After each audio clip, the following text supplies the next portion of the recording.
LiberalViewer presents.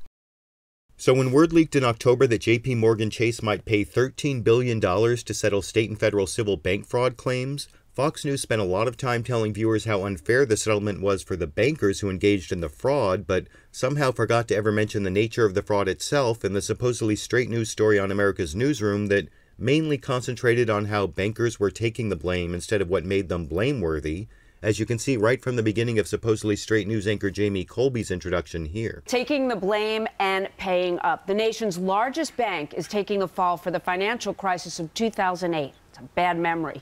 And now JPMorgan Chase and its CEO, Jamie Dimon, reaching a deal with the federal government to pay a record $13 billion fine. Stu Varney, host of Varney and Company, joining me now. Stu, I want to ask you first where this leads. You know, a bank gets in trouble like this if it happens again in the future. But was the Justice Department determined to go after Chase? In my opinion, this is an attempt to pin all of the blame for the crash on Wall Street and pin it on the banks as well.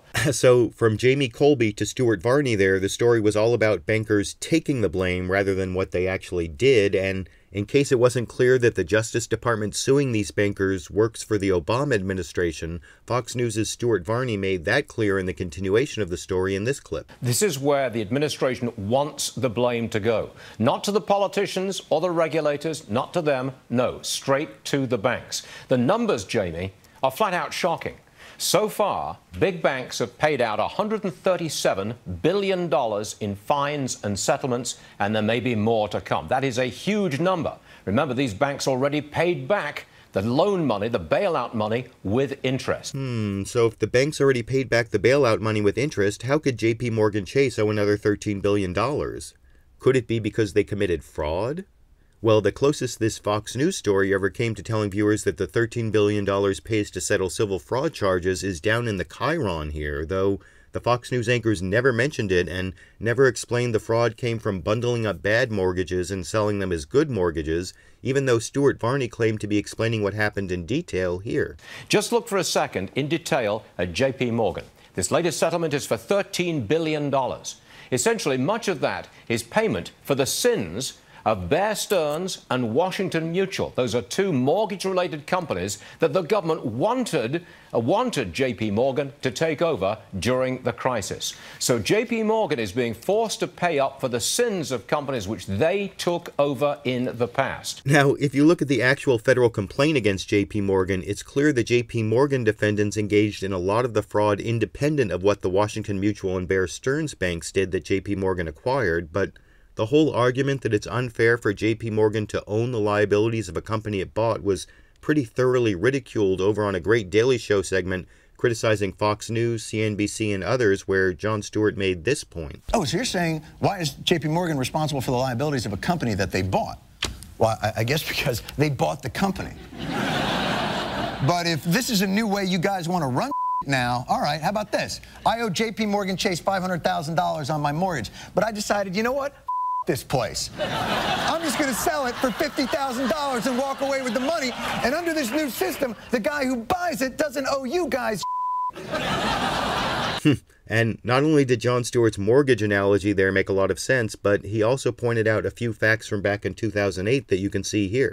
Problems you cause don't disappear because someone buys you. They're included in the price. You know who knew that? Jamie Dimon at JPMorgan Chase. In 2008, he was asked about legal liability from buying Washington Mutual. He told investors, quote, "Any liability related to the assets will come with us." He even braced his company for it by setting aside a $28 billion rainy day settlement fund. And guess what? It's raining, mother. So it looks to me like this government settlement's $15 billion less than what Dimon thought it might be. I mean, the only way this settlement could get any sweeter is if it was tax deductible. The final tab could be down to around $9 billion. That's because the majority of the deal is expected to be tax deductible. Son of a bitch! Of course, back on Fox News, viewers never heard about the settlement being tax deductible, never heard about the $28 billion JPMorgan set aside to cover the $13 billion settlement, and never even heard about the details of the fraud itself, instead hearing Stuart Varney's cover story about a politicized prosecution in his concluding statement here. It looks like a heavily politicized prosecution in which Wall Street is taking all of the blame for the crash of 2008.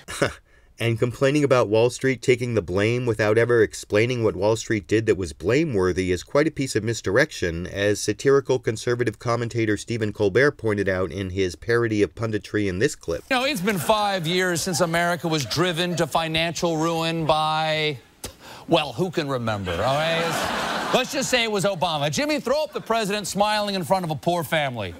Yeah. That feels right. The point is, it wasn't the banks. And I think some kind of Jedi mind trick to get viewers to forget the bank fraud that helped create the 2008 financial crisis is just what Fox News was attempting there, but I want to know what you think. Can Fox News make its viewers forget the actual blame bankers have for the 2008 financial crisis? And beyond the blame, can Fox News and the other apologists in the corporate media really make their viewers feel sorry for bankers? YouTube, you decide.